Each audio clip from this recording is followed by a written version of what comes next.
Eu tenho certeza de que você passou diversas vezes por esta rua, Rua Professor Amazília. Vamos conhecer a história dessa mulher que foi importante para a educação de Porto Vitória e região. Mas para isso vamos conversar com o seu neto, senhor Luiz Alberto de Araújo.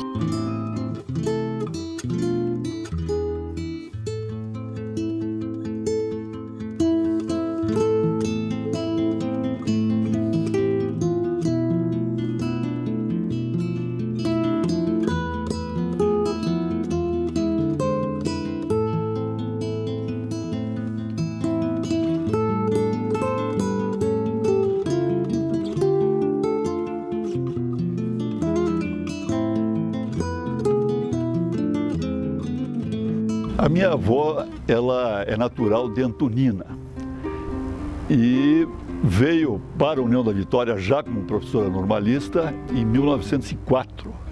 Então imagine-se o contexto do que era a União da Vitória, do que era o Brasil, do que era o Paraná naquele tempo. Tanto é que a grande maioria das mulheres naquela época eram analfabetas, né? E poucos homens tiveram condições de se alfabetizar. O país era extremamente pobre e isso tudo, evidentemente, repercutia na vida das comunidades do Paraná como um todo e do próprio Brasil, com as exceções que eram São Paulo, já na época, o Rio, a grande maioria do país era extremamente pobre. E ela, então, com dificuldade, foi indicada por um tio que era padre para estudar na Escola Normal do Paraná, que hoje é o Instituto de Educação. Naquele tempo, cursar a escola normal era o máximo. Curitiba não tinha, ao que me consta, outras escolas. Isso foi no início do século XX, 1900 e pouco, e quando ela se deslocou para Curitiba, 1900, por aí, né? E terminado o curso, em 1904, ela veio para a União da Vitória. A União da Vitória, evidentemente, era uma cidade também pequena, mas tinha um certo destaque no Paraná, onde havia poucos núcleos de população.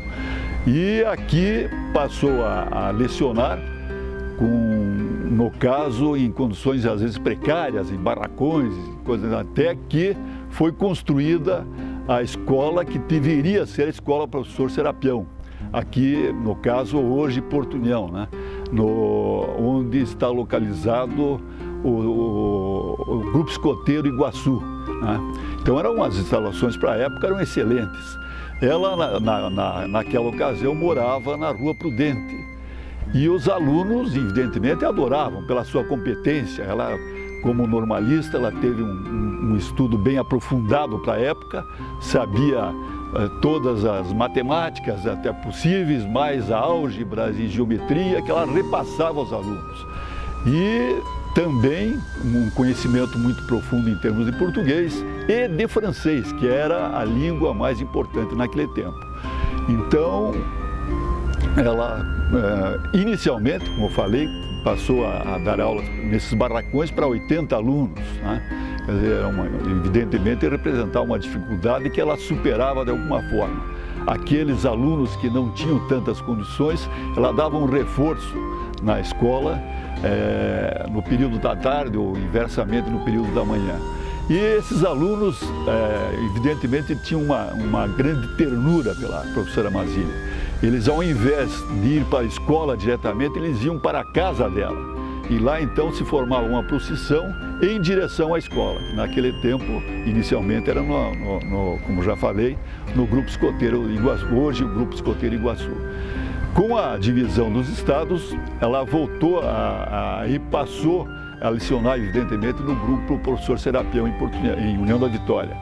Também durante anos e anos e depois na escola complementar.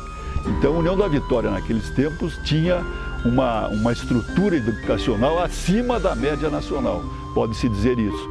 Inclusive, teve alguns que tiveram um grande destaque. É o caso do Guimarães, que foi, inclusive, vice-governador do estado, Osíris Stengel Guimarães, né? Ele foi, inclusive, vice-governador do estado e também secretário dos transportes. Então foi graças a isso muitas pessoas tiveram condições de vencer na vida naqueles tempos de extrema dificuldade, graças aos ensinamentos que receberam naquela ocasião por parte da minha avó, professora Masília. Enfrentou grandes dificuldades para criar os filhos. Além de tudo, naqueles tempos, os vencimentos dos professores vinham com muito atraso, de meses até. Então é lógico que isso ocasionava problemas também nessa área. Além disso, ela ainda recebia alguns alunos de Palmas que se hospedavam na casa dela e ela tinha que dar a mantença para esse pessoal, né? Então é evidente que as dificuldades que ela enfrentou foi muito, mas eu acredito que o que a embalava mais era o grande amor que ela tinha pela educação. Ela se realizava completamente com isso, né? Tanto é a preocupação com aqueles alunos que não conseguiam acompanhar. Ela dava aulas particulares, sem custos, né? Inclusive à noite, etc. Então ela se dedicou extremamente e também se dedicou, evidentemente, à educação dos filhos. O nome foi dado um ano depois pelo então prefeito Astolfo Macedo, né?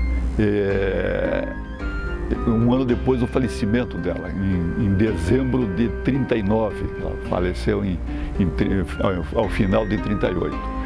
E, evidentemente, é um grande orgulho ter essa homenagem que foi feita a ela para nós, que somos os descendentes dela. Para nós todos, evidentemente, para meus irmãos, meus primos, é um grande orgulho ter essa distinção que foi conferida pela Municipalidade de Nova Vitória, reconhecendo o esforço, a dedicação, a sabedoria e a cultura que ela detinha e os conhecimentos que foram repassados aos seus alunos, que evidentemente deram condições para que o município crescesse, se desenvolvesse. E o próprio Estado reconheceu esse fato, considerando ela professora benemérita do Paraná. Tudo isso é muito importante para nós, todos nós, é motivo de orgulho para todos nós, os seus descendentes.